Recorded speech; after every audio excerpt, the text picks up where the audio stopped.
Well, hey gang, welcome to video 5 of the Pro Tools Bootcamp series. If you have made it this far, then you are pretty awesome and you sat through a lot of important stuff and you're learning. You're getting it all in your head and you're on your way to having a very in-depth and functional knowledge of Pro Tools, and that's what you need to be a power user, to be using Pro Tools as a tool for your music and not something you get lost in and that takes away from the creative process. Pro Tools is there for you, and I'm proud of you for going through this, and I'm excited to take a look at the mixing video, video 5. We are going to look at how you mix in Pro Tools, what tools are available to you, and some tips and tricks on how to get the most out of your system while you're mixing. So let's pick up where we left off. Here we are in my song. We're building it along. We've recorded MIDI and audio, and we've edited and cleaned up and done some comping, and we're starting to really pull things together here. But the mixing stage is exactly what it sounds like. It is taking those tracks like they were ingredients and mixing them into something that works as a whole, the whole song. Doesn't matter how cool your drum loop is or how cool your lead guitar part is, do they all fit together? And Pro Tools gives you plenty of control over your mix. So let's start by looking at the mix window. When we get there from hitting Command or Control equals, flips you right over to the one of the other two main windows in Pro Tools. And of course, if you've been messing around with Pro Tools for even a hot second, you can gather that these tracks going left to right are the same as my tracks here going top to bottom. Okay? So it looks just like a mixing console. This is familiar to most of us coming from a live setting and from an analog recording setting. So you've got your tracks vertically. If you understand one track, you understand them all. Got it? So let's take a look at a basic track. Right here on the left, my main guitar track. All you've got are the inserts, the first 5 inserts here. And right below that, you've got the sends. We'll look at these specifically in a minute. Your I/O setting, which should be already have been set when you were recording. Your automation setting, we'll look at that a little bit later. And if it's a part of a group, you'll see your groups here. You got a pan knob here. You can go up and down. You've got your record enable, your solo, your mute buttons. These are all the same. And then you've got your mixing fader. And this is important because this fader actually controls the volume of that track in the session going to your mix bus relative to the other tracks. Okay, so you could have recorded a nice hot signal, but you could bring it down here. Or if it was too quiet, you could bring it up here. So that is your main track. And the only difference is if you find maybe a stereo track, you have 2 meters here, 2 pan knobs, but everything else operates pretty much the same. So what I want to show you is how I would approach mixing and how you get some plugins into your setup and how you route audio and how you start getting a mix to come together. The most basic thing you do with mixing in Pro Tools is obviously get some relative volume levels. And you, instead of keeping everything at 0, what I like to do typically is have everything pulled down to around -10 and then start from there. But just start messing with the volumes. Take a listen to your mix and see where you are, Let's take a listen.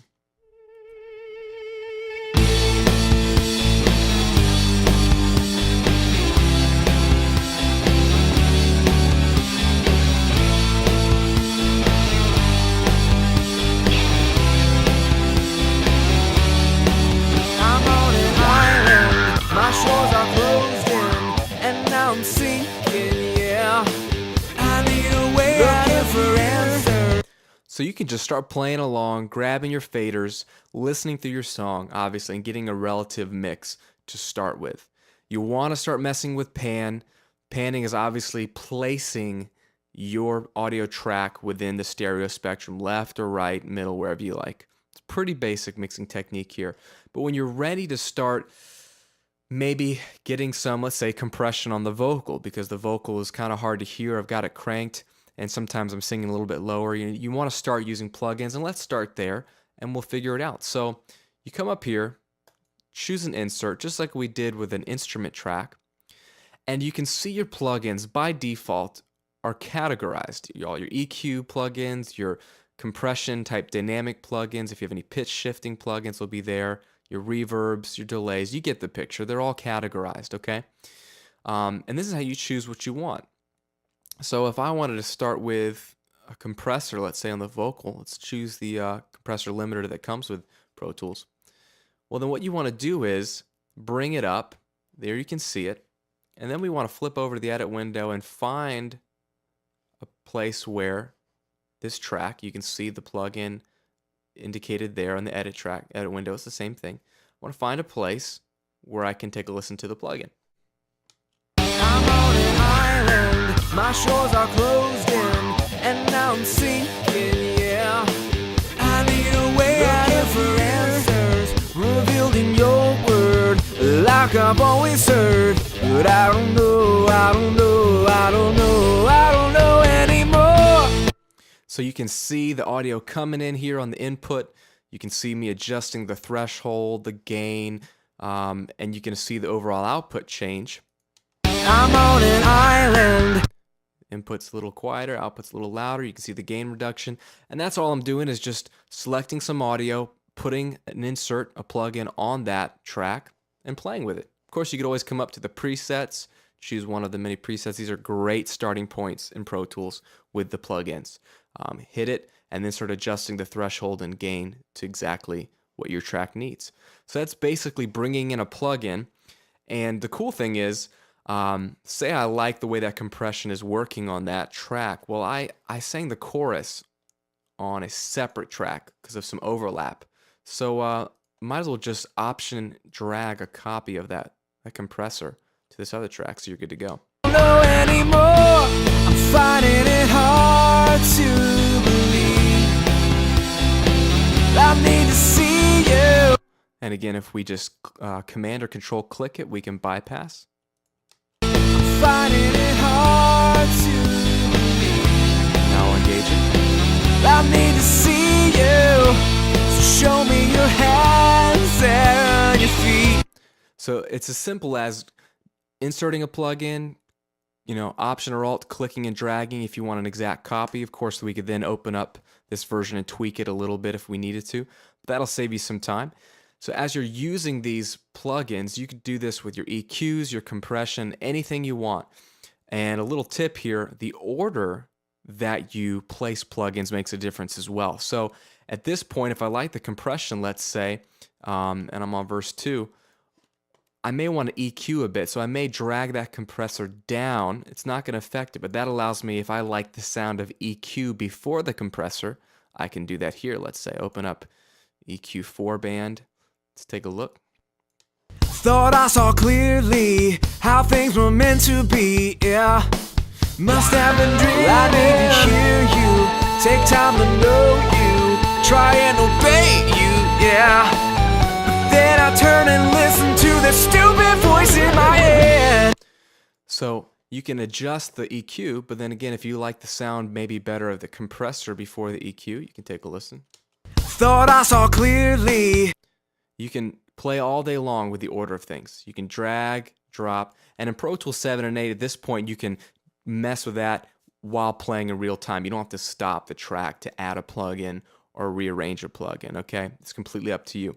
A little tip here, while you're mixing, again, if you want to bypass, we looked at, Command or Control clicking, so you can hear the track without that effect, but if you're really trying to bypass something and you're not sure if you want to even use it at all, you might as well make the plugin inactive, which not only bypasses the sound of the plugin, but it disables the plugin entirely, therefore freeing up some of your computer's power. And to do that, you simply hold Control or Command and click on a Mac, or Windows Control click on a PC.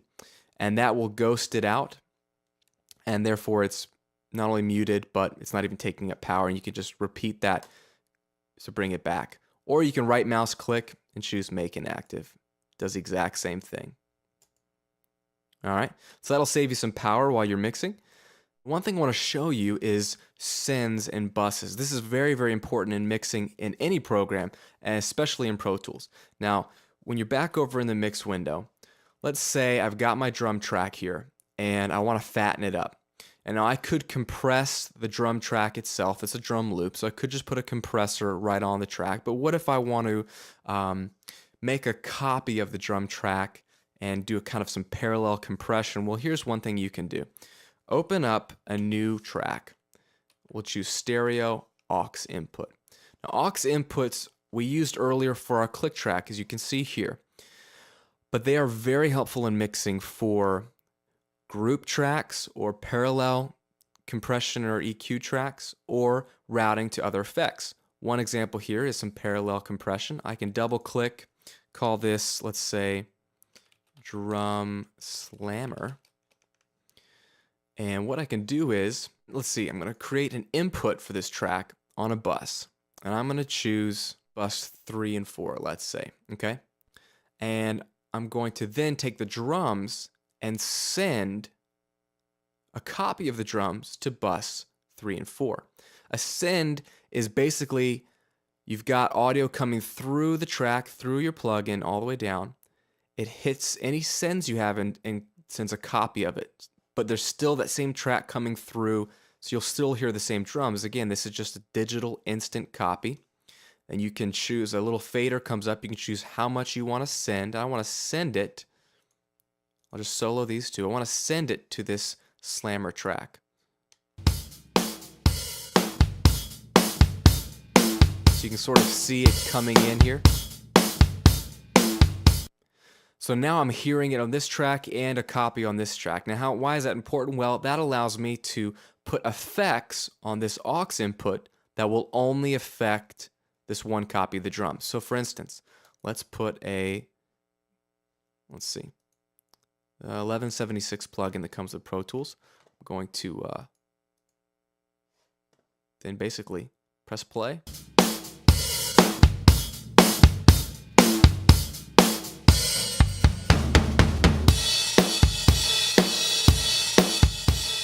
So here's the original.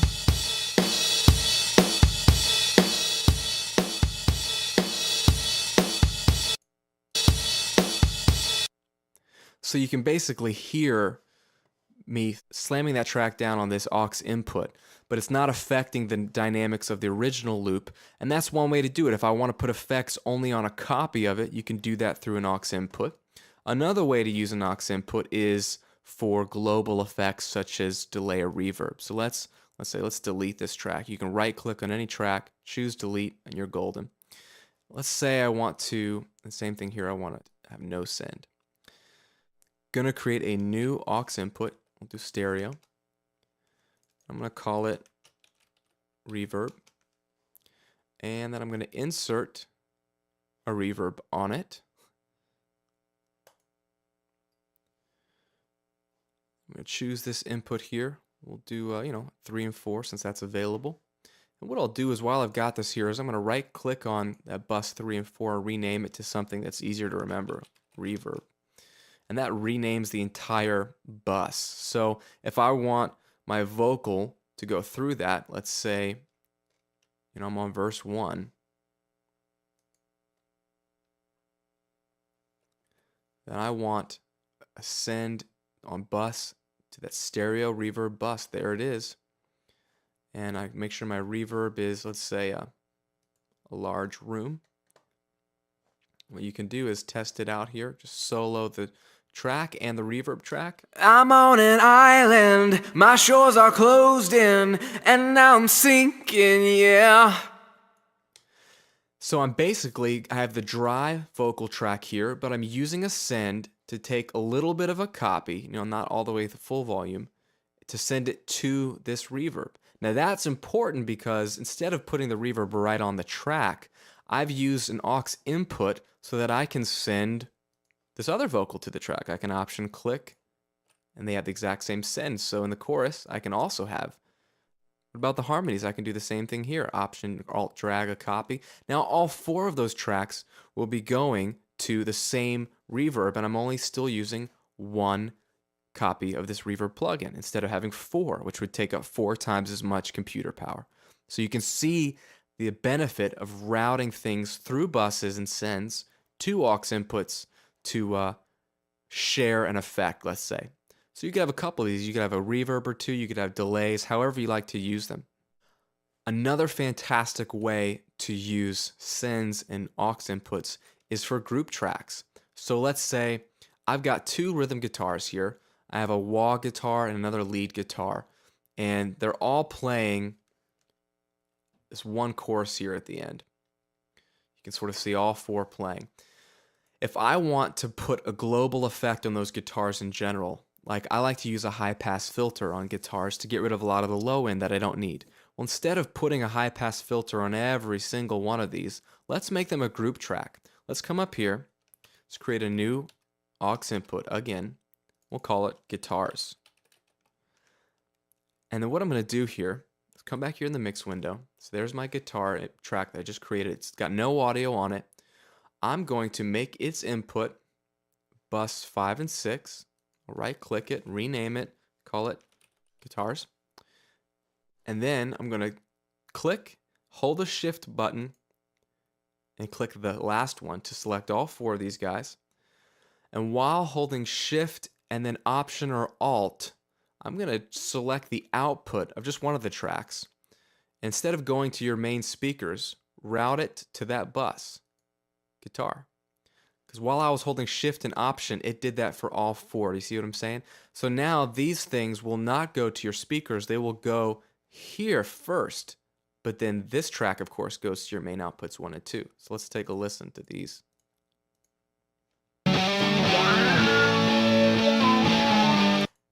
But if I unsolo this aux track, you're not going to hear them because they're routed through here. It allows me to control the volume of all the guitars at once. And you can see how that could be helpful in mixing, especially in automation, which we'll look at in a minute. Now, of course, I can go ahead and put a high-pass filter on this one track, and it will remove all the low end out of all the tracks.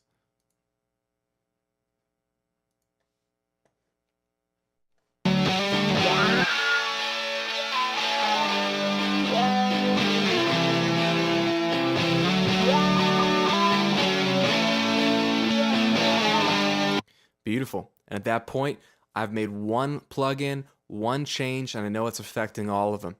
And this is really helpful too if now I want to route all the guitars to the reverb. I could do that from this send. You see what I'm saying? These sort of, in essence, these aux tracks, if you route the outputs of, a series of tracks to them, can act like a group fader on a traditional console. So I could have a fader for all my guitars, all my drums, if you have multi-track drums, which is very helpful, all your vocals, and then all your other instruments, let's say, and then that just gives you 4 faders. If you have the overall balance working amongst, let's say, all the vocals and amongst all the guitars relative to themselves, then if you route them appropriately and you have 4 or 5 of these group faders, then you could just mix those 4 or 5 faders whenever you need the overall vocals to come up or the overall drums to drop down at this one point. You see what I'm saying? It will make mixing simpler for you and give you some more control. And you can make as many of these as you want. You can rearrange them so they're easier for you to find. I try to put them right after the tracks I'm mixing. And so that kind of gives you some control there using aux inputs. Now, the beauty of Pro Tools and mixing really lies in its automation. So let's take a look at that right now, because this is where your mixes are going to come alive. Let's unsolo all these so everything is available. And what I want to do is I want to show you 2 ways to automate. First is manually, where you write automation. So I like to do that from the edit window. And what you'll do is, let's say, I got a good example here. This wah guitar, I have it really loud during the verse, and it's really kind of quiet at the end of the song. But I want it all in one track, because I don't want to take up too many tracks, because that's just kind of how I am. So let's get the volume right here, and then I'll automate it at the end of the song. I'm on an island, my shores are closed in, and now I'm sinking, yeah. I need a way out of here. Looking for answers, revealed in your word, like I've always heard. So if you got the volume kind of where you want it here, but then if I come here to the end of the song, You're real, I'm finding it hard to believe. this needs to be a little louder at this end of the song. So the simple way to do this, guys, is select the area that you want to adjust the volume, because if I just bring up the volume here while I'm mixing, and I will forget that will affect obviously the volume at the beginning of the song. Come over here to the waveform button. And again, these are the track views. We talked about these earlier. And you have one called volume. And what you're going to see is a horizontal line that represents your volume. The higher the line, the louder it is. Now again, if you remember from our last video, if you have the Smart tool enabled, this will then allow you to adjust this easily. You move the mouse up and it turns into sort of a trimmer tool that's turned on its side. And that allows you to click and drag up, and you can see the volume going up. And you can even see the line jump up there and jump back down. That is your volume. So let's take a listen. I know you're real. I'm finding it hard to believe. I wanna see you. Please show me your eyes. And it's that simple. The volume here is at minus 6.3 dB, but then here at the end it's minus 2.1, and you've just written some automation.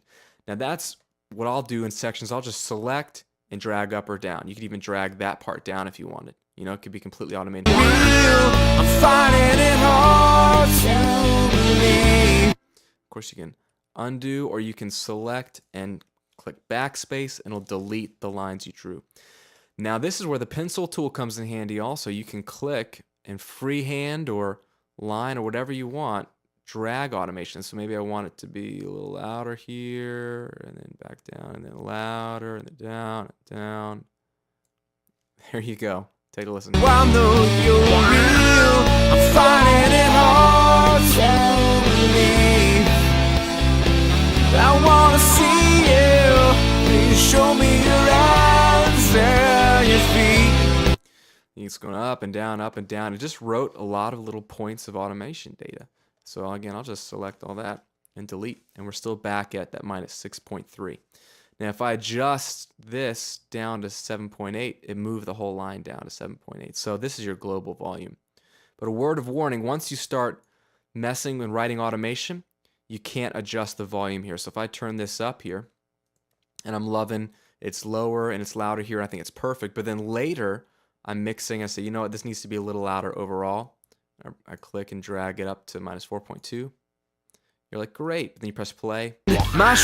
It dropped back down to minus 6.2 because it's saying, no, now you have automation written. It's going to be 6.2 and then plus 1.3 here. So you need to get rid of your automation if you want to do one global change. Okay? Because the answer there would simply be to just automate that a little louder. It's no problem. So you can write volume automation there. You can also write pan automation. So if I want this part to be panned left, I'll drag it up so you can see the little arrow to the left by 51, and this is panned down. Pan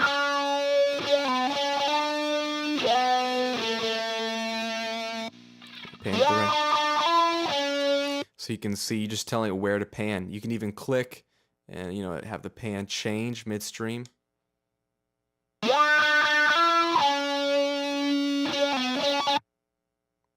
Right here in the middle of the riff.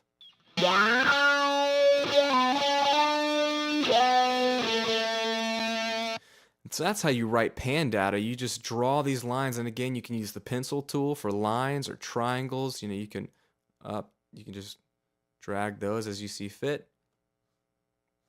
It'll make crazy panning.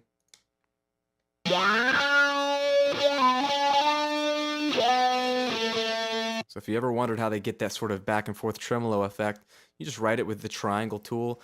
You use the square tool. You can use the pencil tool to your advantage, of course. But then at the end of the day, just select and delete it all if you don't like that. You can do the same thing with the mute data. So if you really want to mute one section, you can select and everything is not muted globally, or now that one section is muted. So you hear nothing, even though it's playing. And then it's unmuted right where you want it. And you can click in the middle and adjust this line. Just drag that line back to fine tune where you want it muted. You can write that data all day long. These again on the different views: volume, mute, pan. Now let me show you how to write plugin automation, okay? Let's go ahead and delete that. Let's say you've got a plugin like this high pass filter that you want to automate. For instance, maybe in the chorus here, you like how it's nice and full.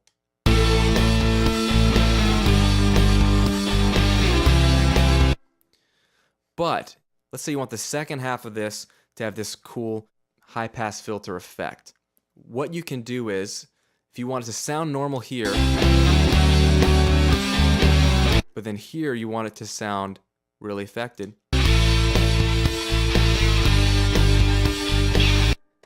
let's just take a listen to just the guitar so it's easy to tell.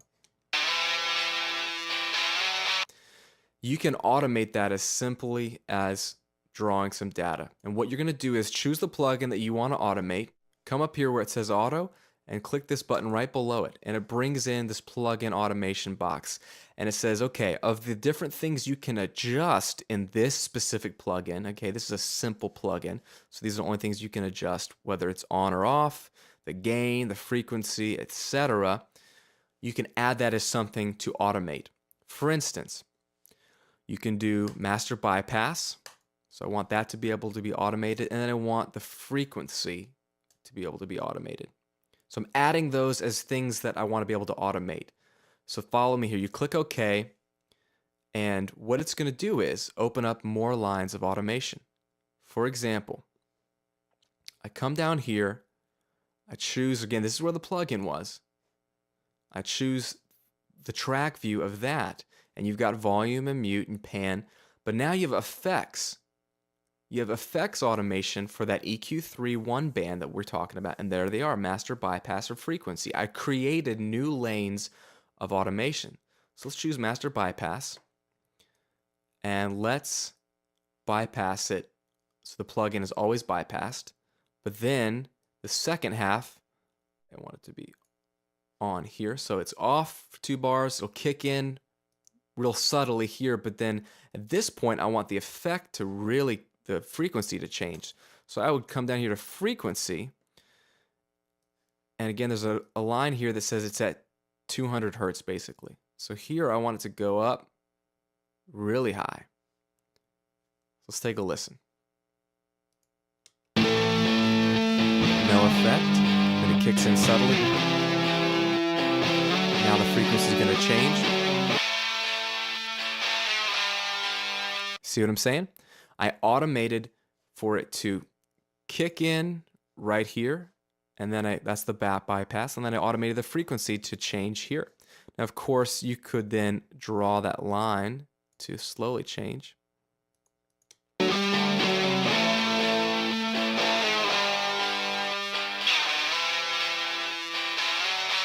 Nice and simple. You see what we're doing here?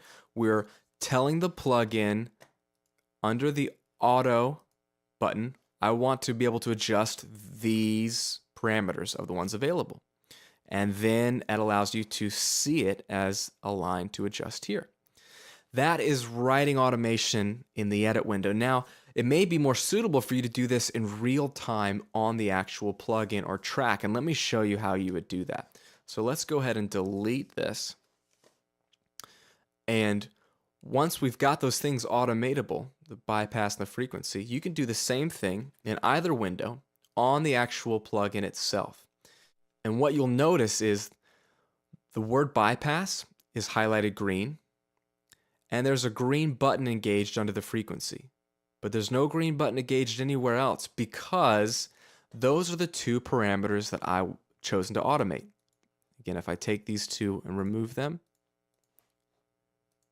and click OK, this is not green, and this is not green. That means nothing is set for automation.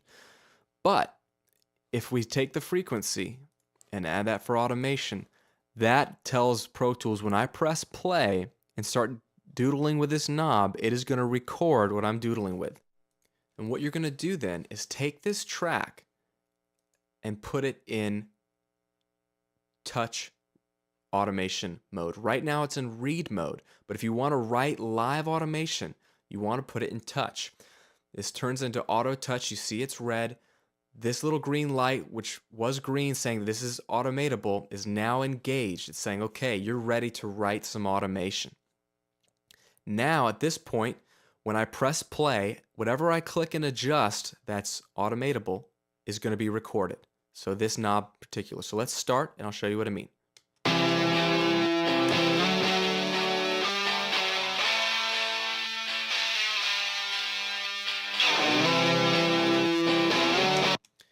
And I don't know if you noticed, but when I was clicking the mouse, this engaged even darker red, and when I let go, it comes back to this white with red. But what it did is just record it, so I can press play, and you can watch the knob move and it affect the sound.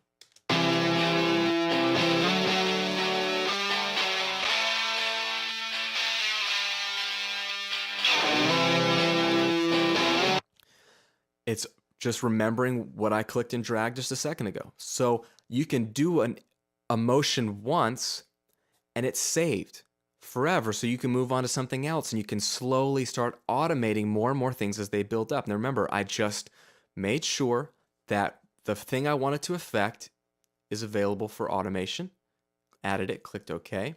And then I came down here, took it off of read mode, put it in touch mode. And that allows me to write automation only when I'm touching a knob. So if I press play, it won't change any automation unless I click on the mouse somewhere. Then the moment I click, it's going to start writing that automation data. So it's great if I wanted to just tweak that or redo it myself. You can do it right from there. And you can see, if we come back here to the frequency, you can see what I just did. Dragging the frequency up and then dragging it back. It wrote my automation here that I was doing here. You see how those are one and the same? And if you're done with automating a certain track, then go ahead and put it back in read mode and it'll still read that automation. Very, very helpful. Now this is the same type of technique that you can use for automating volume levels and send levels. For instance, instead of automating that volume of that lead guitar track here at the end, remember we get back here to the volume and it's still too quiet. Instead of clicking and dragging this up ourselves, we can just automate with its own fader.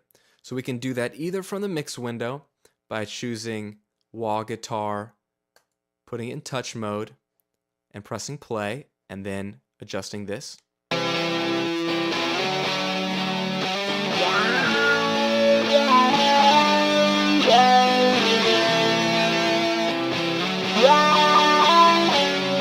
And when I let go, the mouse goes back down, and you can see it just wrote that volume automation right there, which is really cool. If I undo it, you can also do it from the edit window right to the right of the output. There's a mini looking fader, don't know if you noticed. That just brings up the exact same fader that's in the mix window, so I can be looking at it here, which is great. Press play.